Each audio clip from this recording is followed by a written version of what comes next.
ഓം ശ്രീ സായിരാം. ഭഗവാന്റെ പാതാരവിന്ദങ്ങളിൽ സാഷ്ടാംഗം നമസ്കരിച്ചുകൊണ്ട് എല്ലാവർക്കും അന്തർഷേദയജ്ഞത്തിലെ 211 ഭാവത്തിലേക്ക് സ്വാഗതം. ഇന്ന് നമുക്ക് വേണ്ടി ഹോസ്റ്റ് ചെയ്യുന്നത് ശ്രീമതി സംഗീത എസ് വി കാസർഗോഡ്.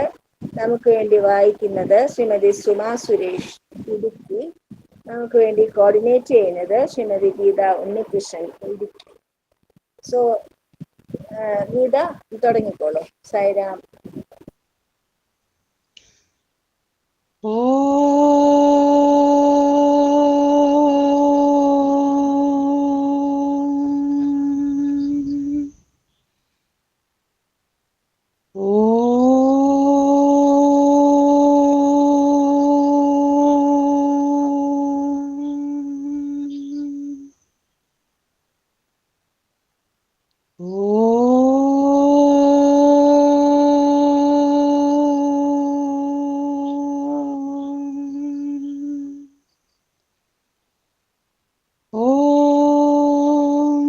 साईश्वराय विद्महे सत्यदेवाय धीमहि तन्नः सर्वः प्रचोदयात्। ॐ साईश्वराय विद्महे सत्यदेवाय धीमहि तन्नः सर्वः प्रचोदयात्। ॐ साईश्वराय विद्महे सत्यदेवाय धीमहि तन्नः सर्वः प्रचोदयात्। ॐ शान्ति शान्ति शान्तिः. സായിരാം. സുമ ടീച്ചറെ, ഇനി വീഡിയോ ഓണാക്കി സ്വയം ഒന്ന് പരിചയപ്പെടുത്തിയിട്ട് വായിച്ചു തുടങ്ങിക്കോളൂ. സായിരാം. നമ്മളെ എല്ലാമായ ഭഗവാന്റെ തൃപാദപത്മങ്ങളിൽ കോടിപ്രണാമങ്ങൾ അർപ്പിക്കുന്നു. ഇവിടെ എത്തിയിരിക്കുന്ന എല്ലാ സായി ഭക്തരുടെയും പാദകമലങ്ങളിൽ പ്രണാമങ്ങൾ അർപ്പിക്കുന്നു. സായിരാം. ഞാൻ സുമാ സുരേഷ്, ഇടുക്കിയിൽ ചേലച്ചോട് എന്ന സ്ഥലത്താണ് താമസിക്കുന്നത്. അധ്യാപികയായിരുന്നു. 2020 റിട്ടയറായി. ബാലവികാസ് ഗുരുവായി പ്രവർത്തിച്ചിട്ടുണ്ട് കുറച്ച് നാൾ. പല തവണ പുട്ടപർത്തിയിൽ ഡ്യൂട്ടിക്ക് പോയിട്ടുണ്ട്. എൻ്റെ ഭർത്താവും മക്കളും പുട്ടപർത്തി വന്നിട്ടുണ്ട്. മകനൊഴികെ ബാക്കി മകളും ഭർത്താവും ഞാനും പലതവണ ഡ്യൂട്ടി ചെയ്തിട്ടുണ്ട്. സായിരാം. എല്ലാ നാമരൂപങ്ങളും ഒരേ ഒരു ചൈതന്യത്തിൻ്റെ മൂർത്തിഭാവങ്ങളാണ്. ശാന്തിയുടെയും സർവമംഗളകാര്യത്തിൻ്റെയും അവതാരമാണത്. അത് സ്ഥിതിയും ജ്ഞാനവും സമ്പൂർണ്ണ അനുഗ്രഹവും അദ്വൈതവുമാണ്. അത് സത്യം ശിവസുന്ദരം. 2006 സെപ്റ്റംബർ ലക്കത്തിലെ സനാതന സാരഥിയിൽ വന്ന അവതാരവാണി. യുവജനങ്ങളെ സത്യധർമ്മ പാതയിലൂടെ മുന്നോട്ട്. 2006 മെയ് 27 സായി രമേശ് കൃഷ്ണ ഹാളിൽ വെച്ച് നടന്ന കർണാടക സത്യസായി സേവാ സമിതിയുടെ യുവജന ക്യാമ്പിൽ ഭഗവാൻ നൽകിയ സന്ദേശത്തിൻ്റെ ചില ഭാഗങ്ങൾ ആണ് ഇവിടെ അവതരിപ്പിക്കുന്നത്. പ്രേമസ്വരൂപരെ, 4 അസ്തിത്വങ്ങളാണുള്ളത്: വൃഷ്ടി, സമഷ്ടി, സൃഷ്ടി, പരമിഷ്ടി. വൃഷ്ടി എന്നാൽ വ്യക്തി, സമഷ്ടി സമൂഹം, സൃഷ്ടി എന്നാൽ നിർമ്മാണം, പരമേഷ്ടി സൃഷ്ടിക്കുന്നയാൾ. സൃഷ്ടി പരമേഷ്ടിയിൽ നിന്നുണ്ടാകുന്നു. സമഷ്ടി സൃഷ്ടിയുടെ ഒരു ഭാഗമാണ്. വൃഷ്ടി സമഷ്ടിയുടെ ഭാഗവും. സൃഷ്ടിയുടെ അടിസ്ഥാനം.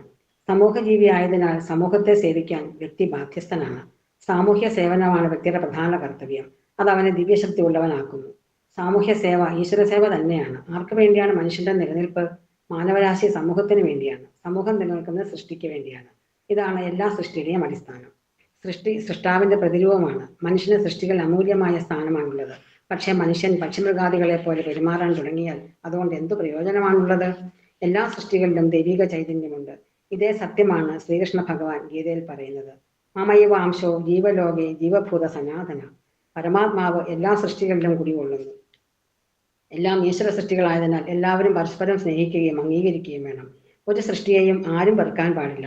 ഒന്നിൽ നിന്നും അകന്നു നിൽക്കാനും പാടില്ല. എല്ലാ അവയവങ്ങളും ചേർന്ന് പൂർണ്ണ ശരീരം സൃഷ്ടിക്കപ്പെടുന്ന പോലെ എല്ലാ സൃഷ്ടികളും ഈശ്വരന്റെ വിവിധ ഭാഗങ്ങളാണ്. കാലിൽ മുറിവേറ്റാൽ കണ്ണീർ പൊഴിക്കുന്നത് കണ്ണാണ്.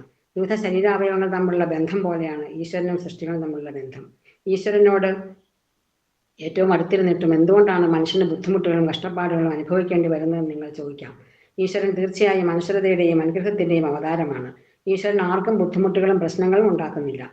ചില ആളുകൾ ഈശ്വരനാണ് അവരുടെ ജീവിതത്തിൽ പ്രശ്നങ്ങളും ബുദ്ധിമുട്ടുകളും ഉണ്ടാക്കുന്നതെന്ന് കരുതുന്നു. ഇത് തെറ്റാണ്. അവനവന്റെ കർമ്മഫലമാണ് പ്രശ്നങ്ങൾ സൃഷ്ടിക്കുന്നത്. അവ ദൈവസൃഷ്ടമല്ല. നമ്മുടെ സങ്കടങ്ങളും സന്തോഷങ്ങളും നമ്മുടെ പ്രവൃത്തികളുടെ പ്രതിഫലനമാണ്. നമ്മുടെ ദുഃഖങ്ങൾക്ക് മറ്റുള്ളവരെ കുറ്റപ്പെടുത്തുന്നത് ശരിയല്ല. ഈ ലോകത്ത് നടക്കുന്നതെല്ലാം പ്രതിപ്രവർത്തനവും പ്രതിഫലനവും പ്രതിധ്വനികളും മാത്രം. ഓരോരുത്തരും തന്നെ അവനവന്റെ സാക്ഷി. ആത്മജ്ഞാനത്തിനായി അറിവ് നേടൂ. യുവജനങ്ങൾക്ക് ഈ ലോകത്തെ രക്ഷിക്കാൻ കഴിയൂ. അവർക്ക് മാത്രമേ ഈ ലോകത്തെ നേരെയാക്കാൻ കഴിയൂ. ചില ഘട്ടങ്ങളിൽ മുതിർന്നവർ ചെറുപ്പക്കാരുടെ കഴിവുകളെ തരം താഴ്ത്തി അവർ അനുഭവപരിചയമില്ലാത്തവരും ചെറുപ്പവുമാണെന്ന് കരുതാറുണ്ട്. അളവില്ലാത്ത കഴിവുകളാൽ അനുഗ്രഹീതരാണ് യുവാക്കൾ. അവർക്ക് നിശ്ചയദാർഢ്യം ഉള്ളതുകൊണ്ട് എന്തും നേടാൻ കഴിയും. തങ്ങളുടെ ശക്തി സ്വയം ബോധ്യമായാൽ അവർക്ക് ദേശീയോദ്ഗ്രഥനം നിഷ്പ്രയാസമാകും. ഇതിന് വലിയ വിദ്യാഭ്യാസം ഒന്നും വേണ്ട. എന്താണ് വിദ്യാഭ്യാസം? വിദ്യ എന്നാൽ സ്വത്വത്തെപ്പറ്റി മനസ്സിലാക്കി തരുന്ന അറിവാണ്. എല്ലാത്തരം വിദ്യാഭ്യാസത്തിന്റെയും അടിസ്ഥാനം ഇതാണ്. ഇന്ന് വിദ്യാർത്ഥികൾ പുസ്തകജ്ഞാനം മാത്രം നേടുന്നു. ബിരുദം നേടിയതുകൊണ്ട് മാത്രം ഒരാൾ വിദ്യാസമ്പന്നനാകുമോ? ബുദ്ധിയില്ലാത്ത, നന്മയുടെ പാത പിന്തുടരാത്ത ഒരാൾക്ക് വിദ്യാഭ്യാസം ഉണ്ടെന്ന് പറയാൻ കഴിയുമോ? ഭൗതിക നിലവാരത്തിൽ ഉയർത്താത്ത അധ്യയനം വിദ്യാഭ്യാസമല്ല. അത് വെറും ലൗകികവും പുസ്തക സംബന്ധിയുമായ അറിവാണ്. ആധുനിക യൂത്തും ഇത്തരം വിദ്യാഭ്യാസ രീതിക്ക് പിന്നാലെ പോകുന്നു. അവർ ജർമ്മനി, ജപ്പാൻ, അമേരിക്ക തുടങ്ങിയ രാജ്യങ്ങളിൽ പോയി ഇത്തരം വിദ്യാഭ്യാസം നേടുന്നു. ഭാരതത്തിൽ ലഭ്യമായത്ര സമ്പന്നമായ ഒരു വിദ്യാഭ്യാസം മറ്റെങ്ങും ലഭ്യമല്ല. എണ്ണ ഭാരതയെ തന്ന ഭാരത. ഭാരതത്തിൽ ഇല്ലാത്തത് ഒരിടത്തുമില്ല. പുറം നാടുകളിൽ നിന്ന് വിദ്യാഭ്യാസം നേടുന്നവർ മഹാന്മാരാണെന്ന് ചിലർ കരുതുന്നു. യഥാർത്ഥത്തിൽ അവരിൽ പലരും ദുർഗുണങ്ങളും പാപചിന്തകളും മോശപ്പെട്ട സ്വഭാവ രീതികളും വിദ്യാഭ്യാസത്തോടൊപ്പം നേടുന്നു. ഇന്ത്യയിൽ വിദ്യാർത്ഥികൾ വിശുദ്ധ ജ്ഞാനമാണ് നേടുന്നത്. അത് ദൈവിക സങ്കല്പങ്ങളിൽ അധിഷ്ഠിതമാണ്. അക്ഷരജ്ഞാനമില്ലാത്ത ഒരു ഡ്രൈവർ പോലും സ്റ്റിയറിംഗിൽ തൊട്ട് നമിച്ച ശേഷമേ ഇവിടെ വാഹനം ഓടിക്കാൻ തുടങ്ങുകയുള്ളൂ. ഇവിടെ ഒരു സംഗീതജ്ഞൻ ഉപകരണങ്ങൾ തൊട്ട് നമിച്ച ശേഷം മാത്രമേ പരിപാടി ആരംഭിക്കൂ. ഭാരതത്തിൽ എല്ലാത്തരം പഠനങ്ങളും പ്രാർത്ഥനയിൽ തുടങ്ങുന്നു. എല്ലാ പ്രവർത്തനങ്ങളും ഈശ്വരാർപ്പിത കർമ്മങ്ങളാണ്. വിദേശത്ത് പഠിച്ച വിദ്യാർത്ഥികൾ വലിയ ബിരുദമോടെ തിരിച്ചു വരുന്നു. എന്താണ് ആ ബിരുദം? അതൊരു കഷ്ണം കടലാസ് മാത്രമാണ്. അവർക്ക് വിദ്യാഭ്യാസത്തിന്റെ സത്തയെക്കുറിച്ച് മനസ്സിലാക്കാനാവില്ല. ഇന്ത്യയിലെ വിദ്യാർത്ഥികൾക്ക് ശുദ്ധവും വിശുദ്ധവുമായ മനസ്സുണ്ട്. എനിക്ക് ഇന്ത്യൻ വിദ്യാർത്ഥികളെ കാണുമ്പോൾ ആനന്ദം അനുഭവപ്പെടുന്നു. വിദ്യാഭ്യാസത്തിന്റെ നന്മ അവരുടെ മുഖത്ത് പ്രതിഫലിച്ചു കാണാം. ഭാരതീയർ ഒരു തരത്തിലും നിലവാരം കുറഞ്ഞവരല്ല. വിശുദ്ധരാണവർ. ഭാരതത്തിലെ ഓരോ വ്യക്തിയും പൗത്രചിന്തകളാൽ പൂരിതരാണ്. ഈ വിശുദ്ധ പാഠ്യപദ്ധതി വിട്ട് ആളുകൾ ഭൗതിക വിദ്യാഭ്യാസത്തിന്റെ പിന്നാലെ പായുന്നു. ഇന്ന് കാൽക്കുലേറ്ററുകളും കമ്പ്യൂട്ടറുകളും മറ്റും പഠന സഹായികളായുണ്ട്. അവ വെറും യന്ത്രങ്ങളാണ്.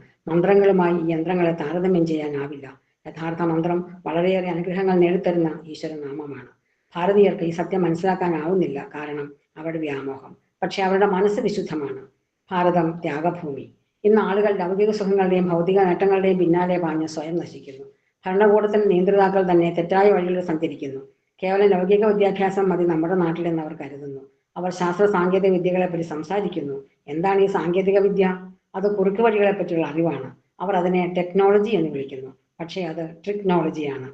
ഭാരതത്തിൽ ധാരാളം ആളുകൾ ദുഷ്പ്രവർത്തികളിൽ ഏർപ്പെട്ടിരിക്കുന്നു. മറ്റുള്ളവരെ ചതിക്കുന്നു, അനീതി ചെയ്യുന്നു. നാം ഇത്തരം പ്രവർത്തനങ്ങൾ ഏർപ്പെട്ടുകൂടാ. എല്ലാ ഇന്ത്യക്കാരുടെയും മനസ്സിൽ വിശുദ്ധ ചിന്തകൾ ഉണ്ടായിരിക്കണം. എല്ലാ പ്രവർത്തനങ്ങളും ഈശ്വര പ്രീതിക്കായി ചെയ്യണം. നിങ്ങളുടെ എല്ലാ പ്രവർത്തനങ്ങളും പ്രാർത്ഥനയോടെ തുടങ്ങിയാൽ നിങ്ങൾ അനുഗ്രഹീതരും സമ്മാനിതരുമായി തീരും. ഇന്ന് കീർത്തനാലാപനത്തിനായി ഒരു ഗായകനെ വിളിച്ചാൽ നിങ്ങൾ എത്ര രൂപ പ്രതിഫലമായി തരും എന്ന് അയാൾ ചോദിക്കും. ഇതുപോലെ നമ്മുടെ എല്ലാ പ്രവർത്തനങ്ങളും ബിസിനസ് ലക്ഷ്യങ്ങളോടെ ഉള്ളതായി തീർന്നിരിക്കുന്നു. ആഹാരപാനീയങ്ങൾ പോലും വലിയ ബിസിനസ്സാണ്. വിശുദ്ധ ഭൂമിയായ ഭാരതം അന്നപൂർണ ക്ഷേത്രമാണ്. ഭാരത സംസ്കാരം വിശക്കുന്നവൻ അന്നവും ദാഹിക്കുന്നവന് കുടിനീരും നൽകാൻ പഠിപ്പിക്കുന്നു. ഈ വിശുദ്ധ പാരമ്പര്യം ഇന്ന് അപ്രത്യക്ഷമായിക്കൊണ്ടിരിക്കുകയാണ്. പാശ്ചാത്യ സംസ്കാരം അന്ധമായി അനുകരിച്ച് ഭാരതത്തിന്റെ സൽപ്പേര് ഏതാണ്ട് നഷ്ടപ്പെട്ടു കഴിഞ്ഞിരിക്കുന്നു. ഇത് മഹത്തായ സംസ്കാരത്തിന്റെ ജന്മഭൂമിയാണ്. സംസ്കാര വിശുദ്ധിയുടെ കാര്യത്തിൽ ഇത്രയേറെ മഹിമയുള്ള മറ്റൊരു രാജ്യവുമില്ല. ഈ വിശുദ്ധ ഭൂമിയിൽ പിറന്നു വീണ നിങ്ങൾ ഓരോരുത്തരും യഥാർത്ഥ ഭാരതീയരായിരിക്കാൻ കടപ്പെട്ടവരാണ്. ത്യാഗഭൂമിയായിരുന്ന ഭാരതം പാശ്ചാത്യ സംസ്കാരത്തിന്റെ അന്ധമായ അനുകരണത്താൽ ഭോഗഭൂമിയായി മാറിയിരിക്കുന്നു. അതുകൊണ്ടാണ് ഇന്ന് ഭാരതത്തിന് ബഹുമുഖങ്ങളായ പ്രശ്നങ്ങൾ ഉണ്ടാകുന്നത്.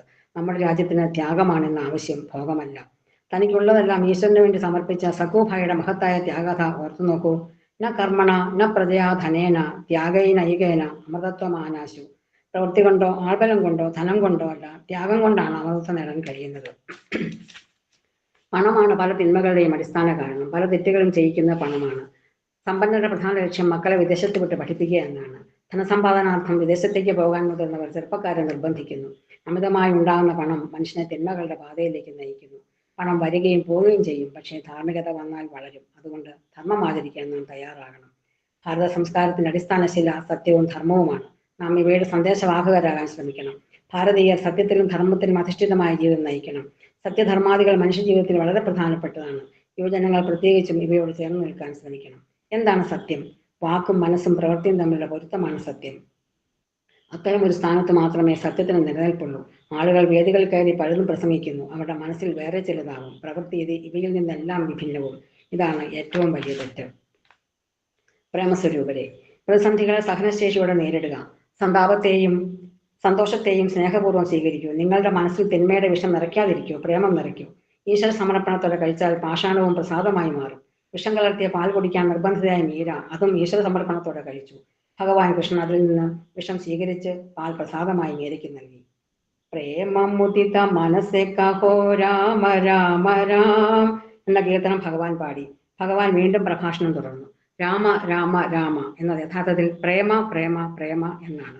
രാമനും പ്രേമവും ഒന്നാണ്. ആളുകൾ പല നാമത്തിൽ പല രൂപത്തിൽ രാമൻ, കൃഷ്ണൻ, സായി എന്നിങ്ങനെ ഈശ്വരനെ ആരാധിക്കുന്നു. ആത്യന്തികമായ തത്വം എല്ലാത്തിലും ഒന്ന് തന്നെയാണ്. ആത്മാവിന് പേരോ ആകൃതിയോ ഇല്ല. ആത്മാവ് ബ്രഹ്മമായും കണക്കാക്കപ്പെടുന്നു. ബ്രഹ്മസത്യം, ജഗൻ മിഥ്യ. ഈശ്വരൻ യഥാർത്ഥമാണ്, ലോകമാകട്ടെ മിഥ്യയും. ദൈവത്തിന്റെ പ്രത്യേക വിശേഷണങ്ങളില്ല. ഭഗവാൻ ആരെയും ശിക്ഷിക്കുകയോ ഉപദ്രവിക്കുകയോ ചെയ്യുന്നില്ല. ഭഗവാൻ വിശുദ്ധവും നിസ്വാർത്ഥവുമായ സ്നേഹമാണ്. കൂടുതൽ പ്രേമസ്വരൂപരാകൂ. അത് നിങ്ങൾക്ക് സുരക്ഷാ കവചം തീർക്കും. ഇതിനേക്കാൾ വലിയ സംരക്ഷണം ഒന്നുമില്ല. അതിനേക്കാൾ വലിയ ആയുധങ്ങളില്ല. എല്ലാം പ്രേമമാണ്. പ്രേമം എന്ന പദം തന്നെ മധുരദായകമാണ്. പ്രേമപൂർവ്വം എല്ലാവരും ഇടപെടൂ. പ്രേമസമ്പന്നമായ ജീവിതം നയിച്ച് അനുഗ്രഹത്തിന് പാത്രമാകും. സായിരാം.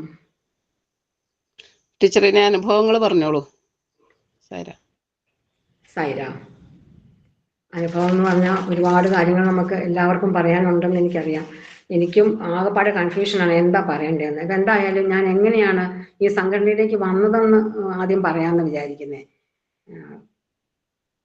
ഞാൻ കുട്ടിക്കാലം തൊട്ടേ നല്ല ഈശ്വര വിശ്വാസിയാണ്. അങ്ങനെ ഒരു കുടുംബത്തിലാണ് ജനിച്ചതും വളർന്നതും ഒക്കെ. നല്ല സ്ട്രിക്റ്റ് ആയിരുന്നു എൻ്റെ മുത്തച്ഛൻ. നാമം ചൊല്ലാൻ സന്ധ്യയ്ക്ക് വിളക്ക് കത്തിച്ച് കഴിഞ്ഞ് നാമം ജപിക്കണം എന്ന നിർബന്ധമാണ്. ഗണപതി, സരസ്വതി, അങ്ങനെ ശിവൻ, പാർവതി, ദേവി, കൃഷ്ണൻ, അങ്ങനെ ക്രമമായിട്ട് എല്ലാവരുടെയും ഓരോ നാമങ്ങളെങ്കിലും ചൊല്ലണം. അവസാന ഹരിനാമകീർത്തനം മുഴുവൻ ചൊല്ലണം. അത് നിർബന്ധമായിരുന്നു മുത്തച്ഛന്. ഞങ്ങളെ കുട്ടികളെ എല്ലാവരും ഇരുന്ന് നാമം ചൊല്ലുമായിരുന്നു. പക്ഷെ ഞങ്ങൾക്ക് അത്ര ഇഷ്ടമൊന്നും അല്ലായിരുന്നു. എങ്കിലും നാമം ചൊല്ലാനായിട്ട് ചൊല്ലാതെ സമ്മതിക്കാനായിരുന്നു. അതുകൊണ്ട് ചൊല്ലുമായിരുന്നു. അങ്ങനെ വളർന്നതുകൊണ്ട് ഈശ്വര വിശ്വാസം അടിയുറച്ചതാണെന്ന് മനസ്സിലുണ്ടായിരുന്നത്. 1985 വിവാഹത്തോടെ ഹൈറേഞ്ചിലേക്ക്, അതായത് ഇടുക്കി ജില്ലയിലേക്ക് കുടിയേറപ്പെട്ടു. ഇവിടുത്തെ സ്ഥിതി എന്ന് പറഞ്ഞാൽ വളരെ വ്യത്യസ്തമായിരുന്നു. ഇവിടെ അടുത്ത അമ്പലങ്ങളില്ല. വീട്ടിലാണെങ്കിൽ നാമം ജപം അത്ര നിർബന്ധമൊന്നുമില്ല. അങ്ങനെയുള്ളൊരു സാഹചര്യത്തിലായിരുന്നു.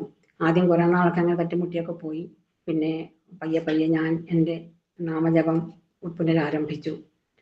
സന്ധ്യയ്ക്ക് മാത്രമല്ല, രാവിലെയും നാമജപം നടത്തുമായിരുന്നു. വീട്ടിലായിരുന്നു. അപ്പോൾ അതുപോലെ തന്നെ രാവിലെയും വൈകിട്ടും നാമം ജപിക്കാനൊക്കെ തുടങ്ങി. അത് രാവിലെ പിന്നെ എൻ്റെ ജോലി തിരക്കും കുട്ടികളെ നോട്ടം വീട്ടുജോലി എല്ലാം കൂടെ ആയപ്പോഴത്തേക്കും രാവിലെ സമയം കിട്ടുകയില്ല. ഒരു സമയത്ത് 1 മണിക്കൂറൊക്കെ അല്ലെ അരമണിക്കൂർ പോലും ഇരുന്ന് നാമം ജപിക്കാൻ സമയം കിട്ടുകയില്ല. അപ്പം ഞാൻ എന്ത് ചെയ്തു? ഞാൻ അതിനൊരു വഴി കണ്ടുപിടിച്ചു. എനിക്ക് അച്ഛൻ പറഞ്ഞു തന്ന മാർഗമാണ്. നടക്കുന്ന വഴിക്കും നമ്മൾ എന്ത് ജോലി ചെയ്യുമ്പോഴും നമുക്ക് ഈശ്വരനാമം ചൊല്ലാം. അച്ഛൻ അങ്ങനെയായിരുന്നു. അച്ഛൻ അങ്ങനെ വിഷ്ണു സഹസ്രനാമവും ലളിതാ സഹസ്രനാമവും ഒക്കെ ചൊല്ലുന്നത് ഞാൻ കേട്ടിട്ടുണ്ട്. നാരായണിയും ഒക്കെ ചൊല്ലുന്നത് കേട്ടിട്ടുണ്ട്.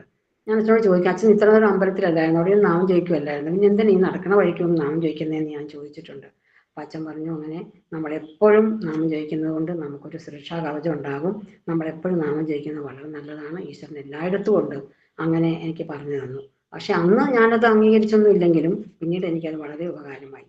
ഞാൻ രാവിലെ അടുക്കളയിൽ ഭക്ഷണം പാകം ചെയ്യുന്ന സമയത്തൊക്കെ നാമം ചൊല്ലിക്കൊണ്ട് എൻ്റെതായിട്ടുള്ള കീർത്തനങ്ങളൊക്കെ ഉണ്ട്, അതെല്ലാം ചൊല്ലിക്കൊണ്ട് ഞാൻ നാമമെല്ലാം ചൊല്ലും. കുളിക്കുന്നിടം വരെ എൻ്റെ ജോലികളെല്ലാം തീർന്നതിനിടയ്ക്ക് എൻ്റെ നാമജപവും തീർന്നിരിക്കും. വൈകുന്നേരം പക്ഷേ സമയമുണ്ട്. ഇരുന്ന് വിളക്ക് കത്തിച്ചിരുന്ന് നാമം ജപിക്കാൻ കുട്ടികളെയും അങ്ങനെ ശീലിപ്പിച്ചു.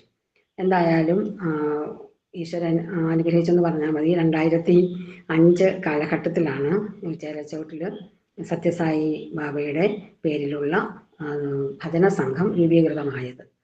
ആദ്യം ഞാൻ ഇതിനെക്കുറിച്ചൊക്കെ കേട്ടെങ്കിലും എനിക്കെന്തോ അതിനകത്തേക്ക് വരാനായിട്ട് താല്പര്യം ഉണ്ടായില്ല.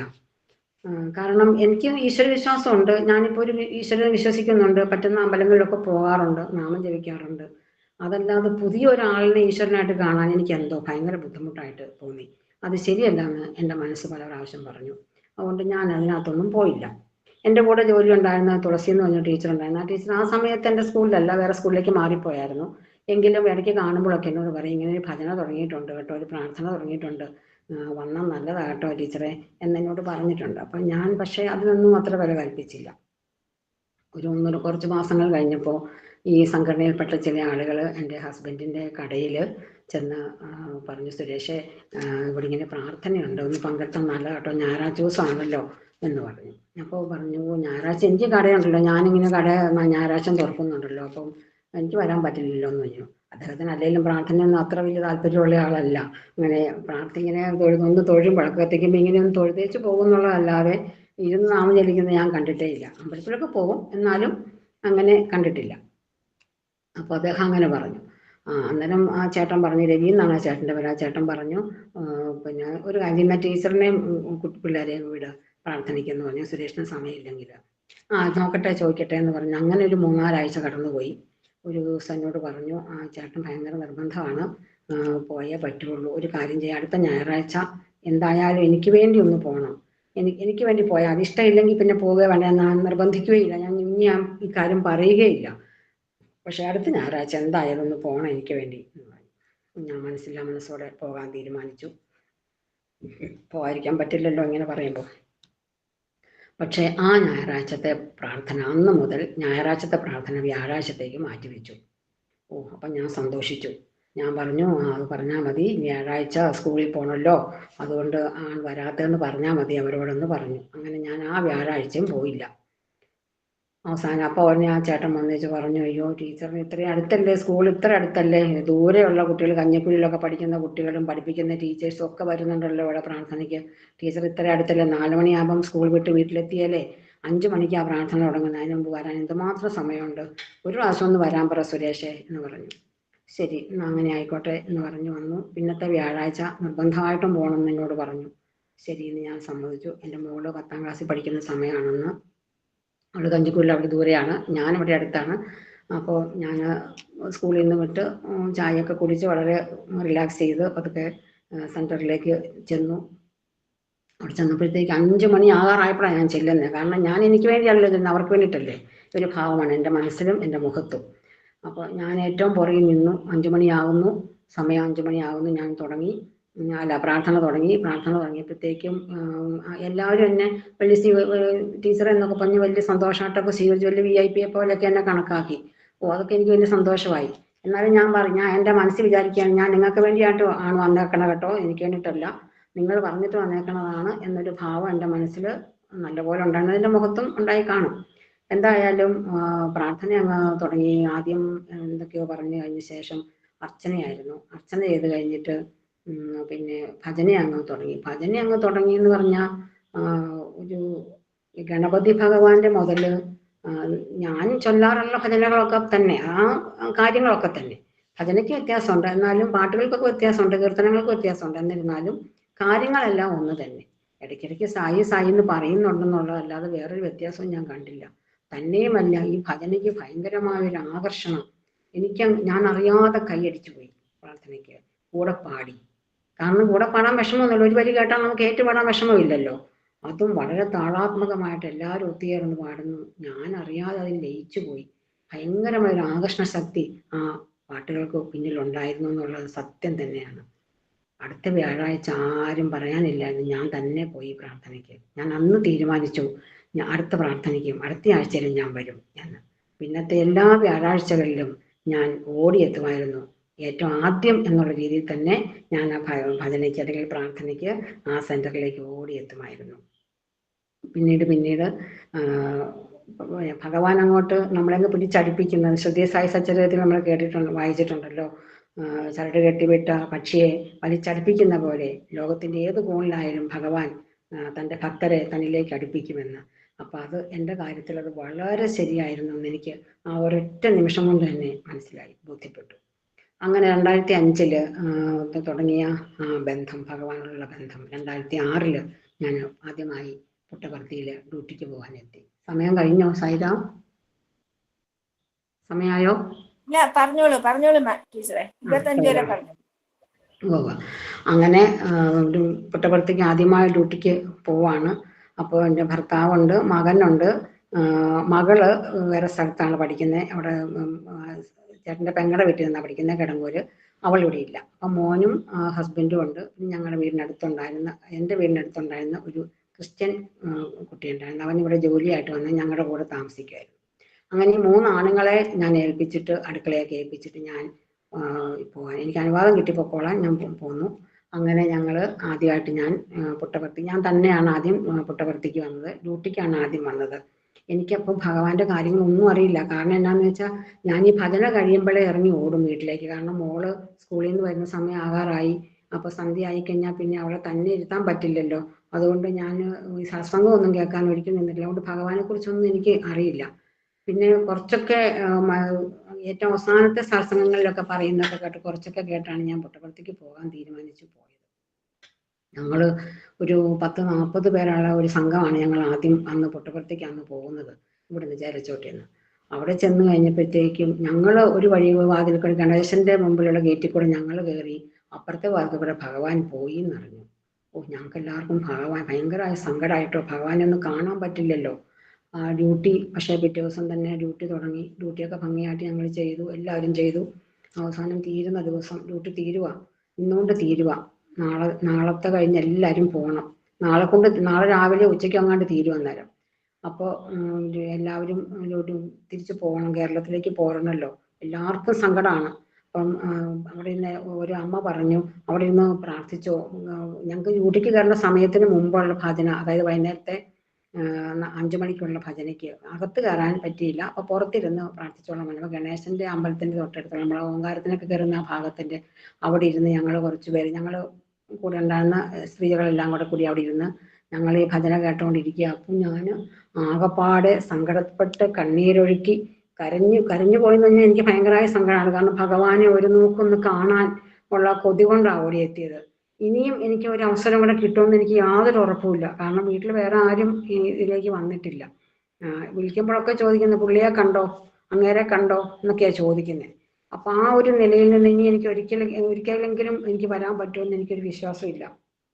ഇത്തവണ ഭഗവാനെ കണ്ടില്ലെങ്കിൽ പിന്നെ എൻ്റെ അവസ്ഥ എന്താവുമെന്ന് തന്നെ എനിക്ക് ഊഹിക്കാൻ പറ്റുന്നതായിരുന്നില്ല. അതുകൊണ്ട് ഞാൻ പ്രാർത്ഥിച്ച് ഭഗവാനെ, എനിക്ക് വല്ലാതെ സങ്കടം വന്ന് കരഞ്ഞു. അന്ന് പ്രാർത്ഥന കഴിഞ്ഞ് ഞങ്ങൾ ഡ്യൂട്ടിക്ക് പോയി. അന്ന് രാത്രിയിൽ അറിഞ്ഞു എല്ലാവരും, കേരളത്തിൽ നിന്നുള്ള എല്ലാവരും ഭഗവാന്റെ അടുത്ത് വൈറ്റ് ഫീൽഡിലേക്ക് ചെന്ന് ഭഗവാനെ കണ്ടിട്ട് പോയാൽ മതിയെന്ന് പറഞ്ഞു. അന്നേരം ഉണ്ടായ സന്തോഷം എന്ന് പറഞ്ഞാൽ അത് വാക്കുകളിൽ പറയാൻ പറ്റുന്നതല്ല. എന്തായാലും ഭഗവാന്റെ അപാരമായ കൃപ കൊണ്ട് അന്ന് വൈറ്റ് ഫീൽഡിൽ വന്ന് ഭഗവാനെ കാണാൻ പറ്റി. എന്തായാലും അത് അവസാനത്തെ പോക്കായിരുന്നില്ല, ആദ്യത്തെ പോക്ക് തന്നെയായിരുന്നു. പിന്നത്തെ വർഷം ഞാനും ഹസ്ബൻഡും കൂടിയാണ് ഡ്യൂട്ടിക്ക് വന്നത്. പിന്നത്തെ എല്ലാ വർഷവും ഹസ്ബൻഡ് 2 പ്രാവശ്യം, വർഷത്തിൽ 2 പ്രാവശ്യം ഡ്യൂട്ടി ചെയ്യുമായിരുന്നു. പിന്നെ മക്കളുടെ കല്യാണമൊക്കെ കഴിഞ്ഞ് ഞങ്ങൾ കൊച്ചുമക്കളൊക്കെ ആയപ്പോൾ ഉത്തരവാദിത്തങ്ങൾ കൂടി കഴിഞ്ഞപ്പോഴാണ് കുറച്ച് നാളത്തേക്ക് ഡ്യൂട്ടിയിൽ നിന്ന് വിട്ടു നിന്നത്. കുറേ വർഷങ്ങൾക്ക് ശേഷം കഴിഞ്ഞ ജനുവരിയിൽ ഞാൻ വീണ്ടും ഡ്യൂട്ടി ചെയ്യാൻ പോയിട്ടുണ്ടായിരുന്നു. Sairam. Thank you ma'am, thank you ടീച്ചറെ, നന്നായിരുന്നു കേട്ടോ. మంచిని వినాలి. You should here always good things. అందుకోసమే దీనికి ఒక చిన్న కథ ఉంటుండాలి. Here is a small story to illustrate this. పూర్వము శ్రడమోపాసన చేసేటువంటి వారకు రాక్షసులు అనేక విధములైనటువంటి ఇబ్బందులు కలిగిస్తూ వచ్చారు. In the olden days the demons used to give different types of trouble for people who are doing upasana. నోటితో ఓంకారమును ఉచ్చరించిన తక్షణమే అందులో ఒక దుర్గంధం వచ్చేటట్టుగా ఈ రాక్షసులు అనేక విధమైన చెడుపులు చేస్తూ వచ్చారు. The moment this Omkara is uttered through the word of mouth, the demons used to see that bad odor emanates from their mouths. కనుక నోటితో ఉచ్చారణ చేయటం మానివేశారు ఈ ఋషులు.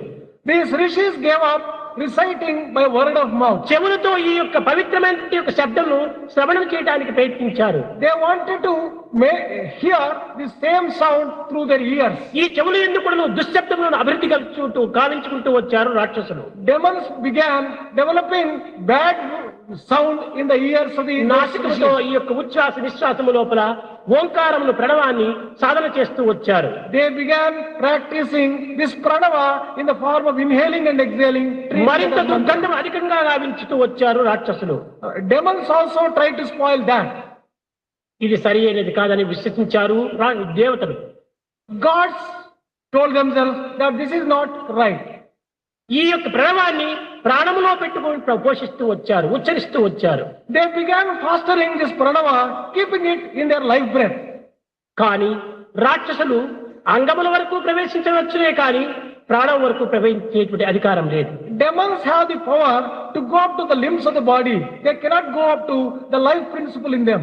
అప్పుడు దీనికి వీరు ఏ విధమైనటువంటి యొక్క బాధలను కూడా కలిగించలేకపోయారు రాక్షసులు. Then demons failed in their efforts to cause any harm and disturbance. ఆనాటి నుండి ఋషులు దేవతలంతా కూడాను ఈ ప్రణవాన్ని ప్రాణంతో సమానంగా ప్రాణములో పెట్టుకొని సాధన సలుపుతూ వచ్చారు. అదే ప్రణవోపాసన.